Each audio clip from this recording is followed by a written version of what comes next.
Welcome in to another new episode of the Coatings Pro interview series. My name is Ben Dubose. I'm a staff writer with Coatings Pro magazine.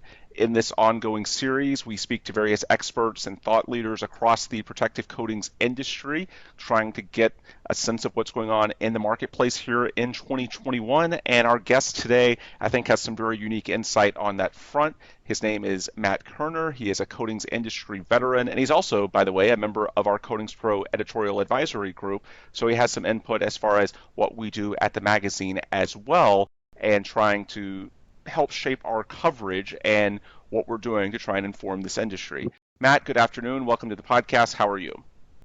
Hey, doing good today. Thanks.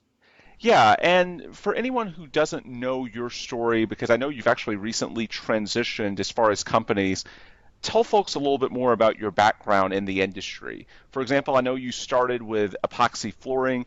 How did you get into that over the years, and what are you doing now? Well, I started my business in New York City in 2010. I was fairly young, about 23, 24 years old, and, started this business small, just me and one guy, and doing some decorative concrete floors, some epoxy coatings, and, it was kind of a trendy thing at the time, and it kind of just took off from there. So what companies have you been involved in? I know that recently switched up for you, but what was the name of the company that you started, and then what was your recent transition? So the company I started was Manhattan Concrete Design, Okay. and I worked at this, for several years, growing this company, and grew this company, from one guy to many, and recently sold this company actually to one of the largest flooring installers in the United States. And the name of the company now is Manhattan Concrete Systems. And so what are you doing now that you've sold the company? What's your new focus in 2021? So I'm still staying in the industry. I'm just not going to be doing the installs anymore. Right. I'm opening more of a brick and mortar store right outside of New York City in New Jersey. So I'm going to be selling all of the equipment, tooling, supplies, a full line of epoxy coatings, Have you got to a name for it yet? to all the guys in my industry. We're also going to be doing some machine rentals. So hopefully, I can help out some of the new guys get going. And I'm actually, operating under the name of the manufacturer that I'll be selling all of their, materials and equipment. It's Extreme Polishing Systems. Okay. They have a pretty big name in the industry, Yep. and they manufacture and private label basically everything that you would need to be in this business. So, I've been doing business with them for years, and I've become real good friends with those guys over there. So it was real easy, deal for us to make to open the store and sell all of their products up here. So what was your motivation to change? Because, of course, I know when you were with what's now Manhattan Concrete Systems, you all had a lot of success. I'm reading your bio. You covered more than 25 floors of One World Trade Center as far as an example of the work that you've done. What was your motivation to go from running a floor contracting company to now being on the selling and distribution side? Well, this install business, I have to say, is quite a bit of work. And I Gotcha. think my market is a little special being in Manhattan. Sure. It was a day and night business. The work was mostly done at night in these office buildings. These grinding machines are loud, and we had to work after hours, around the offices. So, I was running jobs all night, and then, I was working in the office during the day. Oh, sorry, my dog's barking here. It happens. Working from home COVID. So I was basically in this by myself. Sorry, I got to trap the dog here. So I was I don't want to say overwhelmed, but it was a lot of work running a company like this by myself.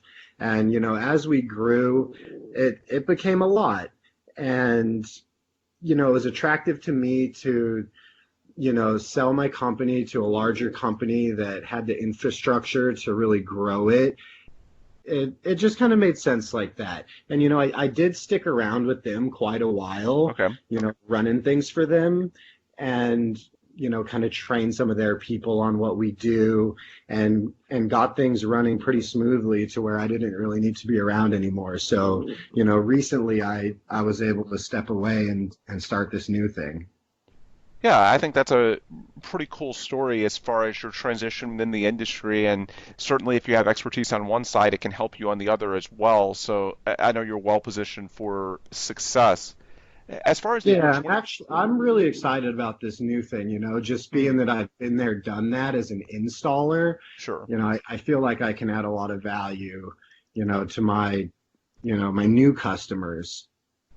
Yeah, absolutely.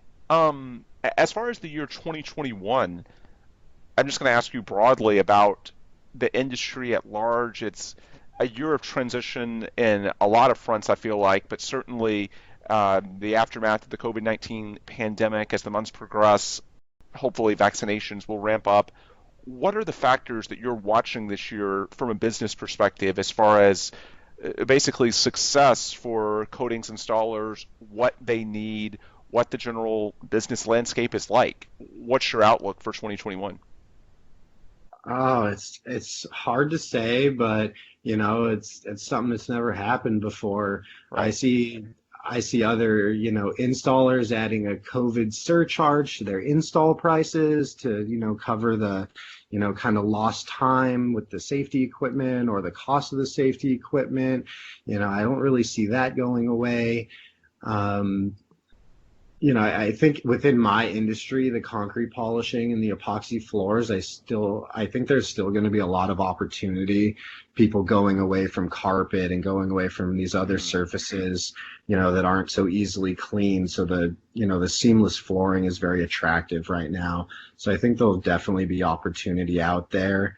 And, as, these businesses kind of change their way of doing business and, have to redesign the way they operate, I think there's going to be some opportunity coming once everyone gets going again. Yeah, I agree. I think a few months from now it could be really exciting. Let's Yeah. switch let's switch gears a little bit. I want to talk about your relationship with Coatings Pro. As I mentioned earlier, you're part of our editorial advisory group. You also vote on the contractor awards. Why do you see, I don't know if giving back is the right way to phrase it, but certainly taking on an extracurricular interest, being a part of an industry publication like Coatings Pro. What do you get out of that? Why is that a worthwhile time commitment for you? And how has that helped you in your career? Well, I kind of just like to meet new people. Okay. I always say it's all about who you know. So, the more people I can meet in the industry, the better. And, it's just kind of nice to keep your, finger on the pulse of the industry as much as you can. I looked at it as an opportunity, just to kind of meet new people, get my name out there, and it was kind of fun. Yeah, I would think so. And one of the things that I've noticed anecdotally being a staff member for Coatings Pro over the years, the contractor awards program, which we're going to be naming those in the coming weeks, that's something that's really evolved well over the past few years in terms of the quality of submissions, the folks around really the entire domestic and sometimes international industry that you see contributing to this. What was sort of your thoughts on the 2021 projects, or the projects for the 2021 program, I should say, that you looked at? Was it a pretty good year as far as the awards program and the quality of submissions? Yeah, there was a little bit of everything in there and some pretty, impressive projects, really. You see some of these massive projects going on around the world and, you know, you don't really get any details or really even take the time to think about, what goes into some of these big projects. So it was kind of cool to just see the detail and like the planning and everything that went into some of these larger Yeah. projects, just as far as doing a coding, Hmm. let alone, the whole project. Definitely. As we wind down with Matt Kerner, member of our Codings Pro editorial advisory group, and now starting his own selling and distribution company in New York, I want to ask you a few rapid fire personal questions. We started doing this with our guest on the Codings Pro interview series just to get a little more personal and let our listeners learn a little bit more about them, a part of, I suppose, virtual networking, if you will. And when I ask you these things, your answers, they can be related to the industry. They can also be related to something else on your personal time. So I'll start with this. What's one of your biggest pet peeves? In the industry, oh, huge pet peeve in my industry. Our clients always say, we're ready, come do our floor. And we get there and there is stuff all over the floor. They are not ready. Yeah, I imagine that happens a lot. Right. And I'm talking stuff that can't be moved, Yeah. stacks of sheetrock and, skids of bricks. Jeez. Um, and again, it can be industry, it can be otherwise, but who's someone that you consider a mentor for you? I know you got in this industry fairly young. Is there someone that sort of was a guidance force for you when you were just getting started? Oh yeah, I mean definitely several. All of my vendors really stepped up. I was brutally honest with them and you know, they they really stepped up to help me get up to speed and get some of these jobs done. But you know what? There's definitely one guy. Um my guy Rodney, he was working for CMP at the Hmm. time. They make a self-leveling cement and he really went above and beyond for me. He had kind of been there, done that as an installer previously, and was now working for this cement company, and he went above and beyond for me with business advice and helping me with other products that weren't his. And I still talk to him frequently, and I definitely kind of look up to Rodney as a mentor. But really, all of my vendors really stepped up and Hmm. helped me get where I am. I was telling you offline before we started recording, as far as our schedule, we were going to get you in at some point, but this week it made a lot of sense because a lot of the guests that we were considering for this week were completely unavailable because, of course, the winter weather in the South, especially Texas, just took a lot of people off the grid this week entirely. You come at it from a different perspective. Certainly, winter weather does not phase you living in New York. What's different when you talk to other contractors, other people in the industry around the country? What's different about doing what you do in or near a huge city on the East Coast? Right. Yeah, my market was definitely special. 99% of my work was in Midtown or downtown Hmm. Manhattan, where there Wow. basically is no parking, traffic like crazy. We're taking all of our stuff up and down elevators. So, we had to pack our materials on elevator sized skids. Your guys can't drive to work. Everyone takes public transit. There's no work truck at the job. So when we're loading up jobs, we really needed to make sure that we took everything we needed for that job from start to finish Hmm. day one and drop it off so our guys can do the job. And then you've got one more shot to get your stuff out of that building because they'll give you an elevator for about an hour to get your stuff in and out.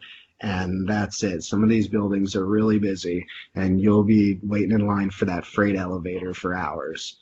Yeah. So, that's kind of special. Just the logistics of working in Manhattan. These buildings have a lot of rules. Yeah. I can imagine. Matt, before we close up, any advice for our contractors listening that we haven't already touched on? And how can people get in touch with you if they want more info from you or they want to learn more about your new business? Advice for the industry is tough. I feel like I was brutally honest with everybody when I didn't know what I was doing, or I did know what I was doing, or if we were late, to finish a job and why. And I found that being brutally honest to everybody kept things simple. And if anyone would like to get a hold of me, if you just plug my name into Google, I'm sure you'll find my cell phone number. You could also look up Extreme Polishing Systems. I'll have the store Extreme Polishing Systems, New York City, and you could get a hold of me that way. LinkedIn, Instagram, nowadays Yeah. it's not hard to find me online.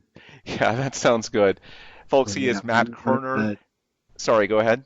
I was just going to say, anybody in the industry that, has a question, needs anything, that's basically why I'm doing this now, is because I've been there and done that. And, I'm real confident that I could help a lot of guys in the industry. And, I know what it takes here in our business. It is a tough business day and night. And, I'm just here to make it happen for the other guys. Yeah, I think you're potentially a great resource for them, and so I'm sure people will appreciate you throwing that out. Again, this is Matt Kerner. For anyone that does not know him already, you can spell his last name Koerner if you want to Google him or look him up at those aforementioned websites. Matt, thanks so much for joining the show. Thank you. And folks, this is where we will wrap up today. Again, for Matt Kerner, my name is Ben Dubose. If you want more information from Coatings Pro before our next podcast, you can check out the print issue or you can go to coatingspromag.com. With that, I will adjourn. Thanks again for listening to another episode of the Coatings Pro interview series, and we'll be back next week with more. Calling all coatings contractors, we have a great resource for you. Coatings Pro magazine provides you with the latest news, trends, and technologies for your coating needs. And the best part, it's completely free to anyone who signs up. Simply visit coatingspromag.com/subscribe. Coatings Pro, know what the pros know.